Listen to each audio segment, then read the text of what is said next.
अस्सलाम वालेकुम। जितने भी ऑनलाइन काम करने वाले लोग हैं वो एक दफ़ा ये वीडियो देखेगा।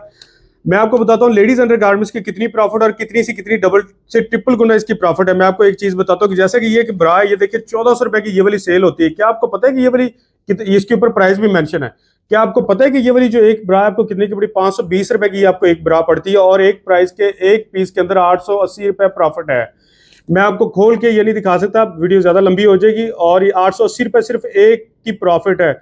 अगर यही पीस आप डेली के अगर 10 सेल कर सकते हैं तो इसका मतलब है 8800 रुपया आपका एक दिन का प्रॉफिट है सिर्फ 10 पीस का। अगर यही वाले पीस अगर डेली के 10 सेल किए तो 8800 रुपया प्रॉफिट आपका एक दिन का है। और मंथली प्रॉफिट ये कितनी बनती है? 2,64,000 रुपया सिर्फ एक मंथ की प्रॉफिट है, वो भी सिर्फ एक आर्टिकल की प्रॉफिट है लेडीज अंडर गारमेंट से। इतनी प्रॉफिट है।